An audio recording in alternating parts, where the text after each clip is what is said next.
Hello viewers எல்லாத்துக்கும் master degree சார்பாக உங்களை வரவேற்கிறேன். இப்போ நீங்கள் பார்க்குற இடம் என்னென்னு கேட்டிங்கன்னா, இதான் வந்து பார்த்தீங்கன்னா நம்ம ராஜ்பவன் சொல்கிறாங்கல்ல, அதுபோல் பாண்டிச்சேரியில் இருக்கக்கூடிய அந்த கவர்னரோட ஆளுநர் மாளிகை. இதான் பாருங்கள் எப்படி இருக்குன்னு சொல்லிட்டு. ஏன்னா மேலே நம்ம பெரிய வீடியோ எடுக்க முடியாது, ஏன்னா போலீஸ் எல்லாம் முன்னாடி இருக்காங்க, காவல் இருக்காங்க, அதனால் எடுக்க முடியல. இது ஆப்போசிட்டில் பார்த்தா பார்க் இருக்குது, பாண்டிச்சேரியோட பார்க் இருக்குது. இது பக்கத்துலேயே வந்து பார்த்தீங்கன்னா செக்ரட்டேரியேட் இருக்குது. அது பக்கத்தில் பார்த்தீங்கன்னா நீங்கள் போகிற பீச்சஸ்லாம் நிறையா இருக்குது.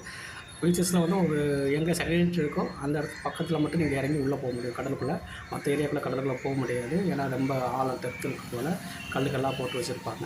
இப்போ பாருங்கள், இதான் இதான் ஆளுநர் மாளிகை. எல்லாமே வந்து பார்த்தீங்கன்னா நீங்கள் வந்து இது இருக்கிற இடம் கேட்டிங்கன்னா ஏதோ ஒரு பிள்ளை ரோடுன்னு சொல்கிறாங்க, அந்த பிள்ளை ரோட்டில் தான் இருக்குது. இது வந்து எங்கே இடம்னு கேட்டிங்கன்னா கவர்மெண்ட் ஹாஸ்பிட்டல் ஸ்டாப்பர்ஸில் ஒரு இருக்குது. எல்லாமே நடந்து போனீங்கன்னா நீங்கள் போய் பார்க்கலாம். என்னங்க நல்லா என்ஜாய் பண்ணியிருப்பீங்க. பாருங்கள், நெக்ஸ்ட் வீடியோ நான் பண்ணுறேன். சப்ஸ்கிரைப் பண்ண மறக்காதீங்க. ரோடெல்லாம் எவ்வளோ க்ளீனாக